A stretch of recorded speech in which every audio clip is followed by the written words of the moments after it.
Welcome back to the Kaiser Report. I'm Max Kaiser. Time now to turn to Simon Rose of SaveOurSavers.co.uk. Simon, welcome back to the Kaiser Report. Thank you, Max. Now, I learned that you're also a cryptocurrency mogul. You have not only Bitcoin and Doge, you also have Maxcoin. Is that true? Well, I have to have Maxcoin. Yeah, it was Maxcoin that made me finally dip my toe in the water. 2 years of you telling me I should get involved in this, not understanding any of it. But yes, in a week I've gone from knowing nothing to knowing a little bit more than nothing.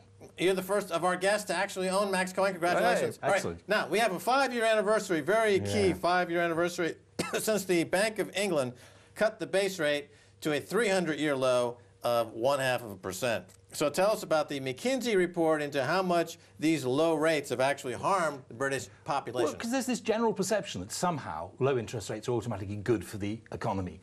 But very few people actually try and quantify it. So McKinsey did a report very recently in which they worked out how much UK households had gained from lower mortgages and how much they had lost through their savings. And they actually found that on balance, UK households in 5 years had lost £110 billion. They worked it out for the US and the Eurozone as well, and similarly horrendous figures there. Right. I'm not sure why people find this such a hard concept to understand. If you're going to take money from one pot and give it to another pot, well, then the pot you're taking money from has less money. And absolutely, and there are fewer people who actually have mortgages and borrowings than there are savers. So why this policy favours the less than 1/3 of households who actually have a mortgage at the expense of everybody else, I simply do not know. Well, I do know, of course. Right. Government's the biggest debtor. So 2/3 of the population are being stiffed, subsidising the 1/3 that's speculating. In 5 years, if you'd had a £100,000 mortgage, you would have gained £3,200 every year because of lower mortgage costs. So you'd have made about £16,000 over the 5 years. If you were a saver with £100,000, you would have lost £4,200 every year. So that's a total loss of £21,000. So a loss of £21,000 or a gain of £16,000, that's a massive, what's that about, a 33% differential? I mean, that's extraordinary. Well, I don't know why savers aren't out in the streets every day protesting, but I'm afraid the trouble is, by and large, savers tend to be relatively quiet, nice people. Well, they're moving over to cryptocurrencies around the world because the banks have failed, and they're clearly not doing the thing that are in the interest of the majority of the population, so they're seeking alternative ways to achieve savings, whether it's precious metals, cryptocurrencies. And of course, peer-to-peer. Which is just, I think last year they doubled their business. Peer-to-peer lending and which is where in essence you're sort of trying to match off sellers, savers and people who want to borrow money, both people who want to borrow it for personal reasons or indeed sometimes for businesses. Right, so savers are getting 5% on average on a peer-to-peer exchange, and the cost of borrowing money for the borrower is also less than they'd get on a high street bank. I mean, obviously the risk is greater. A lot of, if you're a pensioner, the chances are peer-to-peer is maybe not the thing to put your life savings into, but there are alternatives out there. And, all the way for the last few years, we've hoped that saving rates are going to go up. But it's quite clear that Mark Carney does not want interest rates to go up, whatever the economies do. Mark Carney, he'll get on mainstream media and he'll say, the problem is that they need to guard against deflation. And this is a real interesting propaganda, because there's an inflation in the house prices for 1/3 of the country that's being subsidized by 2/3 of the country. And that 1/3 of the country is essentially taking a gift from Mark Carney, who, because he claims there's deflation, is giving them lots of free money to go speculate. And it's being subsidized by the other 2/3 of the country. He calls that deflation. But for some reason, the fact that people are using home equity loans to extract wealth, that they're using their inflated house prices as collateral to do other kinds of speculation, that there's a rampant inflation in house prices. And anybody's personal experience over the last few years would show them that for the essentials that they've actually got to cope with, prices have been going up. And it's quite extraordinary. I've had to update a book recently that I wrote, nothing to do with money at all, but there was a little bit about money in it. And I think it came out in 2005, 2006. Well, on the official figures alone, we're having to ramp everything up by 1/3. So from then until now, official inflation numbers show that prices have gone up by 1/3. And we've talked about it before, but there is an essentials index. These are the things that, not like iPads or something like that, but the things you've absolutely got to have. Well, that level of inflation is running about twice the level of the official You figures. call it the Essentials Index. Yeah. Now, there's a study in the U.S., John Williams has a website that he calls Shadow Stats, where they try to figure out the inflation numbers. If they were calculated without these hedonic adjustments, as they're called. So you've done something similar here in the UK called the Essential Index, and the price rate increase for the essential stuff is running at what percent level? About double over. It's Dr. Tim Morgan who's done it, and over the 5 years, the last 5 years, whereas CPI and RPI are both about 18, 19%, it's about 35, 36% for the essentials. Right. So that's really tough deflation. It's really, so, I mean, the government says inflation is running at just over 2%. Yeah. It sounds like, based on what you're saying, it's closer to 4.5%, 5%. yeah, at least. I mean, I haven't seen that index updated recently, but I'm willing to bet that's not coming back to target of 2% anytime soon. No, and we had a guest on recently who suggested it was closer to 9%. Yeah, certainly in the States. I know the Shadowstats website is really, really interesting, calculating the indices the way they used to be before they stopped tinkering them. Right, so every time I meet an economist, I try and get them to do something over here, but nobody wants to have a go, sadly. Right. And then, of course, people are not getting paid as much as they would if the central banks stop banging on about what they perceive to be deflation. They say there's deflation, so we have to keep rates low, which means you have to also get lower wages because there's deflation. Meanwhile, I'm just giving a lot of money to my buddies, 1/3 of the country that you're subsidizing to go speculate in the housing market. If he stopped and unwound himself, then you'd have real inflation, wages would go up, and 2/3 of the country would benefit. And the 1/3 of the country who was getting basically a free ride for the last 5, 10, 15 years would have to seek other ways of rent seeking. Yeah, we hear a lot about wealth inequality here in the States.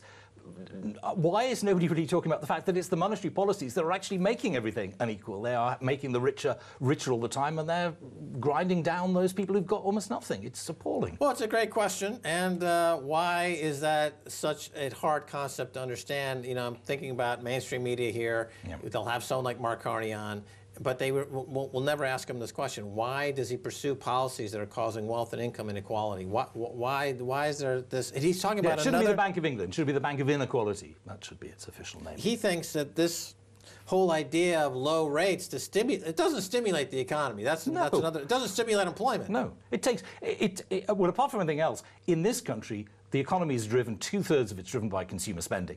Well, so from the majority, you've taken money away, and you wonder why they're not spending anything. There obviously was a feeling at the Bank of England that somehow if you cut interest rates, people would spend because there'd be no point in saving.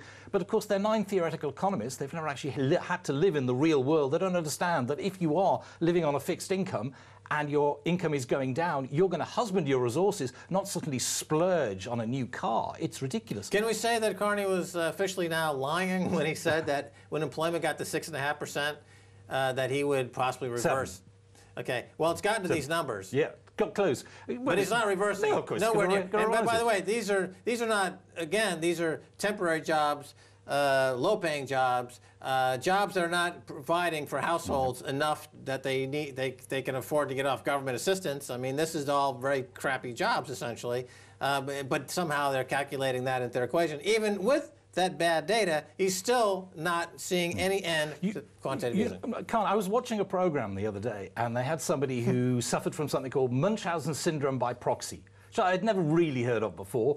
But this is when you're keeping a patient medicated to show how important you are to them, even if they'd get better if you stopped. Well, I'm sorry, but I think Carney and the other central bankers have got Munchausen syndrome by proxy. If they just get out of the way, maybe the economy could recover.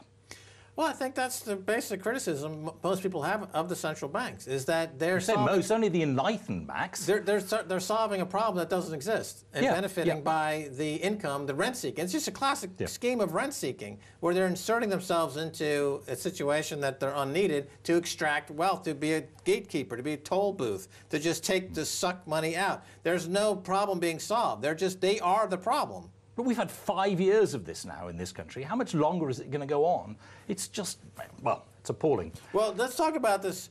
You know, why doesn't the mainstream media question central bankers? Okay, at Davos, I think they are a little more. At Davos, no, because listen. What about Stephanie Flanders at the BBC? Okay, why didn't she report on these banking scandals for years? Oh, because she took a job at J.P. Morgan? Yes. Oh, good job, Stephanie. I see what's going on there. Can I just tell you, last week on the Today program, Radio 4, leading current affairs program on the radio, at the BBC. Robert Peston, who's the BBC's business affairs correspondent, talking about the banking scandal, said that the £20 billion plus they're having to pay in fines for PPI insurance mis-selling is economically good news, because people who've got refunded the money they were defrauded are going out and spending it. Oh, hallelujah. That's just amazing. Robert Peston. Wow. Well, let's like another example. At Davos, the journalist from Reuters was up with shaking hands with Mark Carney, and she tweeted the photo and said she begged him to keep rates low so her mortgage repayments would be low. Yes. Well, I'm afraid that is the problem. Quite often, if you're interviewed by standard people in the media here, they are mortgage holders, and all they can think about is, yes, I'm paying less on my mortgage, therefore it's good for everybody. Well, I'm sorry. As you pointed out before, right. It's good for a minority. At the end of the month, her net worth is declining because she's paying more for the essentials. Her savings are being wiped out. Her access to public services are being destroyed because there's no capital investment because it's all going to speculation. Yep. The quality of her life is being degraded every month until the bubble pops. And for that, she's going up to the guy she's like Stockholm Syndrome. She's being held hostage by this banker, the central banking nightmarish fellow, and she's saying, oh, I love you, Mark Carney, for destroying my economy and destroying my life. Please keep me locked up in this nightmare of debt longer, please. It's like being in the Matrix. You know, we have an inflation target, which they've only just reached about a couple of times in the last 5 years of 2%. Why has nobody questioned why they actually want there to be 2% inflation every year anyway? Over my lifetime, and I'm not that old, on the official numbers, the pound has lost 95% of its value. Well, I'm sure many savers would actually prefer it if we had deflation. What, prices of things actually going down? That would be fantastic. Yeah, again, they monkey around with the terms, and somehow 2/3 of the economy of the country ends up subsidizing the other third to do rank speculation. Now let's talk about real wages are down the most and for the longest sustained period since the end of World War II. Now, let's talk about how this is related to low interest rates, because this is we only have about 30 seconds. Okay. Well, I mean, you know, inflation's been above the increase in wages now for 5-6 years, and it just keeps going on. So everybody's losing out. You're losing out through inflation. You're losing out because your wages are not rising like that. It's almost impossible to protect your money. The government refuses to incorporate wages in anything that they do. They don't consider what. And they don't include house prices. Need wages. And they don't include house prices in inflation because they know that we go soaring through the roof. So it's a double blind. It's a double blind. It's a double fraud. And they don't need wages because, after all, the taxes aren't needed to pay for government services because they can just get Mark Carney to print money. Right? Yes. Sadly, you're right, as ever. All right, well, we got to go. Simon Rose of Save Our Savers, thanks for being on the Kaiser Report. Thank you, Max. And that's going to do it for this edition of the Kaiser Report. With me, Max Kaiser, and Stacey Herbert, I'd like to thank our guest, Simon Rose of SaveOurSavers.co.uk. If you'd like to get in touch, tweet us at Kaiser Report. Until next time, bye, y'all.